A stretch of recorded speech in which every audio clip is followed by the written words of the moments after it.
Hey guys, Michelle Glass here. Welcome back to another in our Lecture 2, Chapter 2 series. And our topic for this video presentation is the covalent bond. So we have talked already about ionic bonds as transferring electrons. This presentation is on covalent bonds, and we have another one that will cover those hydrogen bonds. Now, when talking about covalent bonds, I like to use the catchphrase, share electrons. And so what we will see in the case of our covalent bonds is that those electrons are going to be represented as being part of the valence or outermost electron shells of the atoms that are involved in that bond, because those electrons are orbiting both nuclei. So what I've drawn here for you is hydrogen. Hydrogen is an oddball, right? All it has in its nucleus is a single proton. There's no neutron there. And so a standard hydrogen atom has one proton and one electron, and so clearly it is reactive. And so we never see just hydrogen atoms by themselves in nature. They're always in a covalent bond. So H2 is how we would represent that. The 2 would be like a little subscript. And so I've drawn that for you here. We're going to talk about this a little bit more as we go through.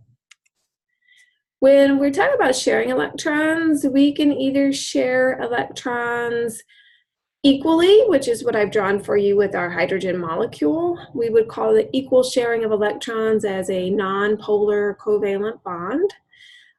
So this is like, half of the time those electrons are orbiting one nucleus, and the other half of the time they're orbiting the other. So they're equally moving between both of those nuclei. They're equally attracted to both of those nuclei in that bond. We represent covalent bonds with a single dash. So take a look down here. And notice then that a single line is representing what's called a single bond. That's one pair of electrons. So this is a one pair of electrons. This is a single bond. That's what's represented here as well. And then we do have cases where we share more than one pair of electrons. So a double bond is where you're sharing two pair of electrons, and we represent that then with the two lines. That looks like an equal sign. And so that right there, the two oxygen molecules together, is the oxygen molecule that we breathe in for ourselves. Okay, so nonpolar covalent bonds are bonds where you're equally sharing those electrons in that bond, equally sharing them between the atoms involved. And I'll give you a little bit more on that here in just a few minutes. But before we do that, let's go ahead and define what we mean by polar. A polar bond is where you have unequal sharing. Now, the name polar indicates that you have a positive end and a negative end, right? Just like a battery has opposite ends, or magnets have opposite ends, or planet Earth has opposite ends. So we know that we have a North Pole and a South Pole. So we have opposite ends to our planet. And so our planet shows polarity, and we have molecules on our planet that show polarity. So those are the polar covalent bonds.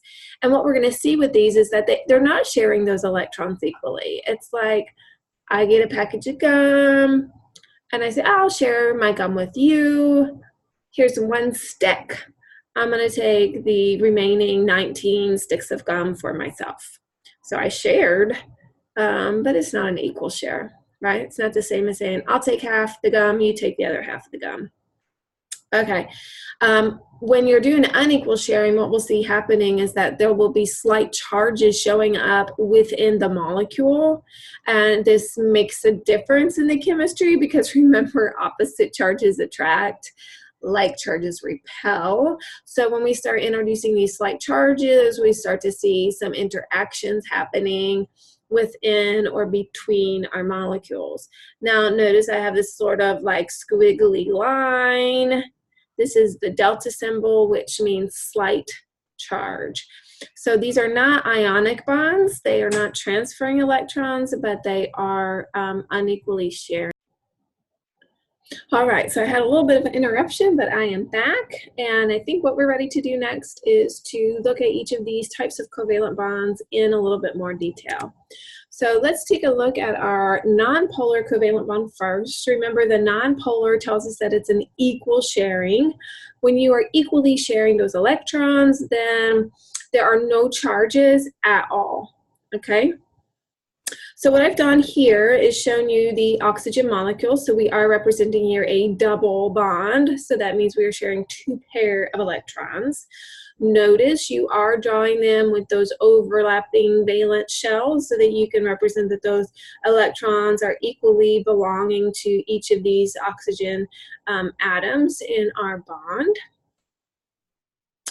Our oxygen atom has a proton number of 8, or atomic number of 8, and so clearly we are going to be short on our valence electrons. So we do need 2 electrons in order to complete our outer shell. And so we can see that if you pair up 2 oxygen atoms together, then they can satisfy that for each one of the atoms involved in that nonpolar covalent bond.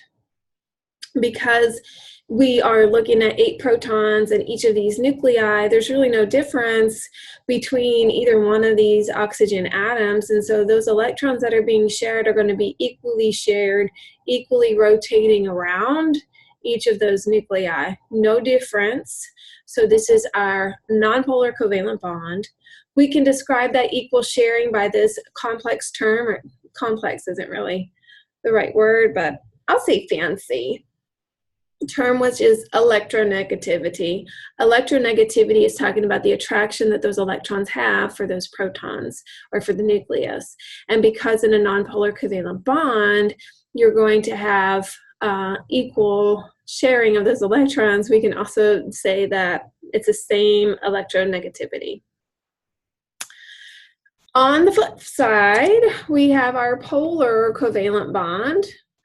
Polar covalent bond is our unequal sharing, okay? And so remember, the polar term tells us that we have a top and a bottom, or a positive and a negative end.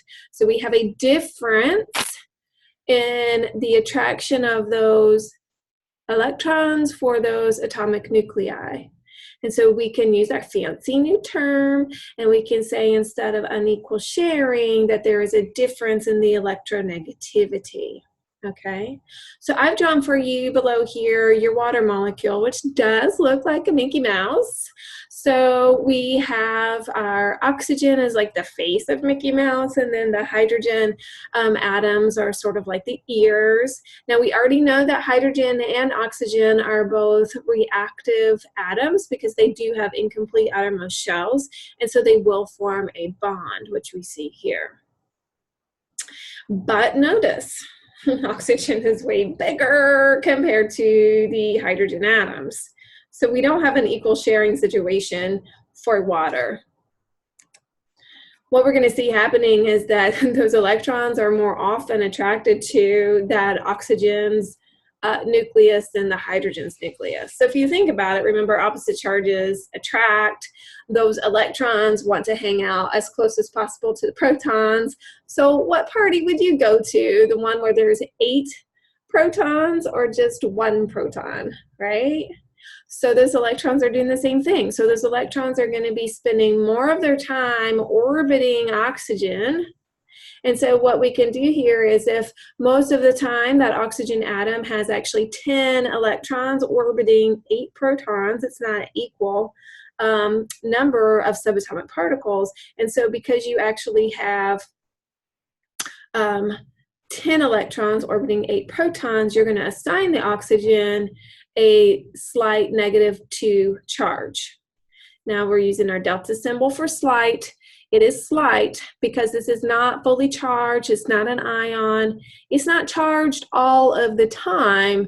It's just charged most of the time. And so that's why we use this term slight charge. And we can do the same thing when we're looking at those hydrogen atoms. So if most of the time all of their electrons are orbiting oxygen, then that's leaving hydrogen as just this single proton.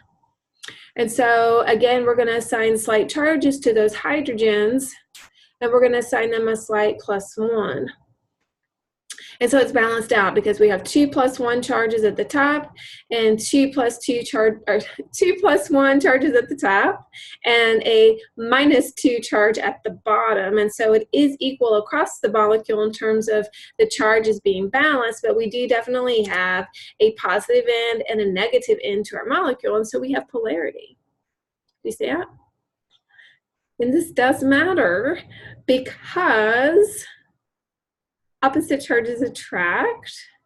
And once we start having slight charges with our molecules, we're going to start seeing those attractions, those interactions, kind of changing our chemistry a little bit. This is important for us as biologists because water is polar and all of the fluid inside of the cell is inside, it's a water-based fluid. And for complex organisms, multicellular animals and plants, the fluid surrounding those cells is also water-based.